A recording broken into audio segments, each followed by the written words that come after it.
Guys, మేము ఇక్కడ పసుపుకున్న దగ్గర ఉన్న వాటర్ ఫాల్స్కి వెళ్తున్నాము. సో చాలా బాగుంటుంది వాటర్ ఫాల్స్. బట్ చిన్న చిన్న క్లిప్స్ని మాత్రమే నేను యాడ్ చేశాను ఇక్కడ. సో మేమందరం కూడా బైక్స్ పైన వెళ్తున్నాం. సో మేము ముగ్గురు వెనకాల ఇద్దరు, బ్యాక్ సైడ్ ఇంకొక ముగ్గురు ఉన్నారు. సో ఆ బ్యాక్ సైడ్ ఇంకొక స్కూటీ మీద ఇంకొక ముగ్గురు వస్తున్నారు. సో చాలా బాగుంటుందని చెప్తే చూడడానికి వెళ్తున్నాం వాటర్ ఫాల్స్కి.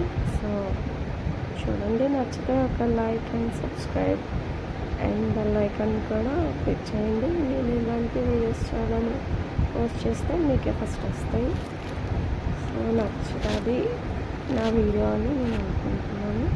సో అక్కడ ఉన్నారు ముగ్గురు, వాళ్ళు అండ్ మీకు స్కూటీ పైన వస్తున్నారు కదా వాళ్ళ ముగ్గురు కూడా. సో అందరం కలిసి బైక్స్ పైన వెళ్తున్నాం. సో చూడండి. అండ్ నెక్స్ట్ వాటర్ ఫాల్స్కి వెళ్ళే రూట్ అయితే చాలా కొంచెం గజిబిజిగా ఉంటుంది అన్నమాట, రూట్ అంతా కూడా. సో చూడండి, ఆ రూట్ అంతా కొంచెం జాగ్రత్తగా దిగాల్సి వస్తుంది. చిన్న క్లిప్పింగ్స్ కొంచెం యాడ్ చేస్తున్నాను. సో చూడండి, అంతా మొత్తం అడవిలోకి వెళ్ళినట్టు ఉంటుంది. చూడండి, అడవిలోకి వెళ్ళినట్టు చాలా జాగ్రత్తగా వెళ్ళాలి.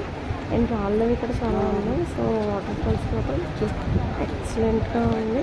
చిన్న చిన్న క్లిప్పింగ్స్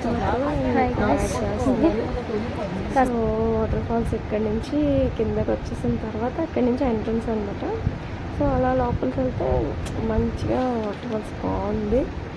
సో చాలామంది టూరిస్టులు వస్తున్నారు. సో బాగుంది చాలా చూడడానికి. అండ్ పర్వాలేదు, జాగ్రత్తగా ఉండాలి. వాటర్ ఫాల్స్ అంటే ఎక్కడికైనా జాగ్రత్తగా ఉండాలి కదండి. సో జాగ్రత్తగా ఉంటే ఓకే. అండ్ జారుగా ఉంటుంది కదా వాటర్ ఎక్కువ అక్కడ ఉండడం వల్ల. సో కొంచెం జారుతుంది కదా, బాగుంది అండ్ సేఫ్. సో పిల్లల్ని కూడా తీసుకొని వెళ్ళాం మేము. సో పిల్లలతో వెళ్ళినా కూడా చాలా సేఫ్ అండ్ బాగుంది కూడా. చాలా అంటే చాలా క్రౌడ్ ఉంది. సో సండే కదా ఇంకా చాలా ఎక్కువ క్రౌడ్ ఉంది. సో చూడండి, ఇదే వాటర్ ఫాల్స్ మంచిగా భలేగా ఉంది. అసలు బయటికి రావాలనిపించలేదు. మేమైతే బాగా ఎంజాయ్ చేసాం. సో చూడండి ఫ్రెండ్స్, నచ్చితే లైక్ చేయండి ప్లీజ్.